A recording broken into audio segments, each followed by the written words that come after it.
Pernah kepikiran nggak gimana caranya cerita-cerita dari masa lalu itu bisa membentuk keyakinan miliaran orang sampai hari ini? Nah, kali ini kita akan coba bedah hal itu lewat sebuah buku. Judulnya 40 Hadis yang diriwayatkan oleh Hadrat Anas bin Malik. Anggap aja ini semacam jendela buat kita ngintip dan paham apa sih sebenarnya kumpulan hadis itu lewat kesaksian yang sangat personal. Oke, sebelum kita lanjut lebih jauh, kita samain dulu persepsi kita ya. Inti dari semua ini adalah hadis. Simpelnya, hadis itu adalah catatan tentang apa yang disabdakan dan dilakukan oleh Nabi Muhammad. Jadi, ini semacam kesaksian langsung dari orang-orang yang ada di sana dan jadi salah satu sumber utama panduan moral dan hukum dalam Islam. Ini dia gambaran besar pembahasan kita kali ini. Kita mulai dari dasar, apa itu hadis, terus kita kulik kenapa sih angka 40 itu spesial. Setelah itu, kita kenalan sama perawinya, Anas bin Malik, lihat contoh hadisnya tentang para sahabat, dan di akhir kita akan lihat gimana semua ini menjadi sebuah warisan yang terjaga. Oke, pertama-tama kita bahas salah satu hal yang paling bikin penasaran dari buku ini. Judulnya, kenapa harus pas 40 hadis? Ternyata, angka ini tuh punya makna yang dalam banget dan berakar dari tradisi untuk menjaga ilmu. Jadi pemilihan angka 40 ini bukan kebetulan atau biar angkanya bagus aja loh. Di baliknya ada tradisi spiritual dan keilmuan yang kuat banget yang didorong oleh sebuah janji yang luar biasa. Coba bayangin janji ini. Siapapun yang menjaga 40 hadis untuk umat nanti akan dibangkitkan sebagai seorang ahli ilmu agama. Nah, janji inilah yang jadi motivasi spiritual super kuat buat para ulama selama berabad-abad, yang bikin mereka mendedikasikan hidupnya buat nyusun kompilasi kayak gini. Dan ternyata ganjarannya nggak cuma itu. Lihat deh daftar ini, luar biasa banget kan? Bisa dapat syafaat dari Nabi, dicatat sebagai ulama, dibangkitkan bareng para syuhada, sampai dapat kebebasan buat milih mau masuk surga lewat pintu mana aja.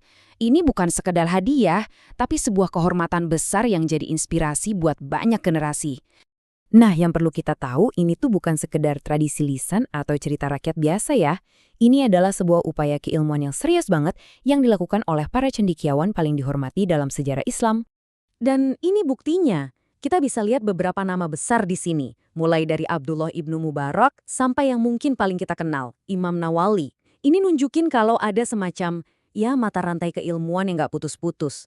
Sebuah warisan dedikasi untuk melestarikan ajaran Nabi.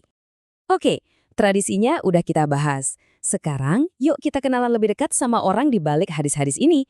Siapa sih sebenarnya Anas bin Malik, sang saksi mata yang meriwayatkan semua ini? Coba bayangin, Anas bin Malik itu usianya baru 10 tahun waktu dia mulai mengabdi untuk Nabi Muhammad di Madinah. Masih kecil banget. Perjalanan hidupnya ini benar-benar luar biasa loh.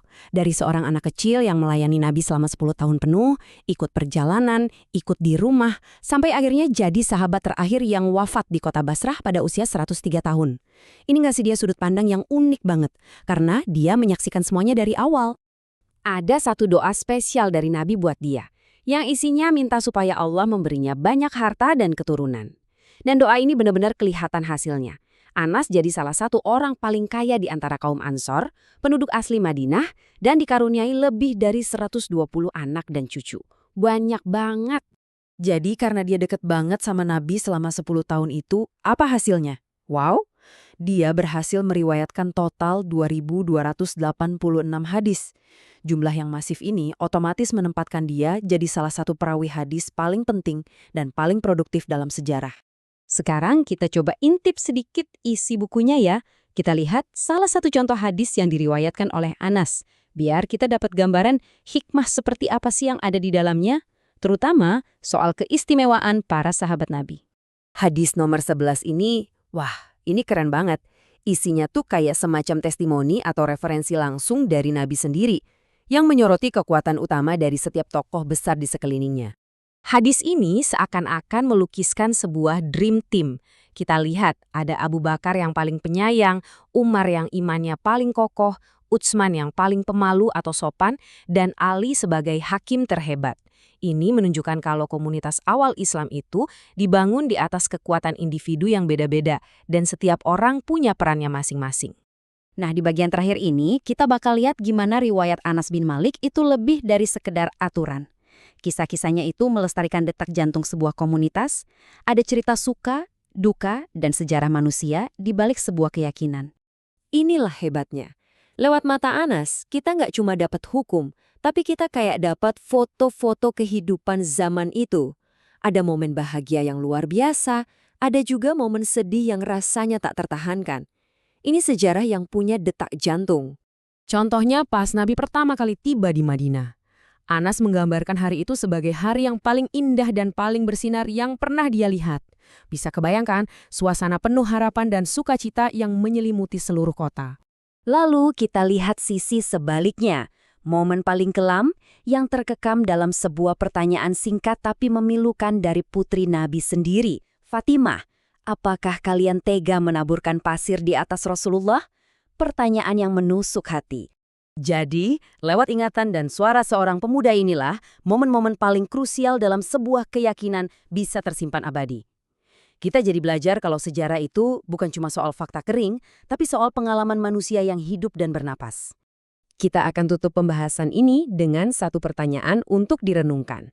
Gimana caranya cerita-cerita personal yang disaksikan lewat mata satu orang bisa menjadi pilar sejarah dan keyakinan bagi miliaran orang di seluruh dunia?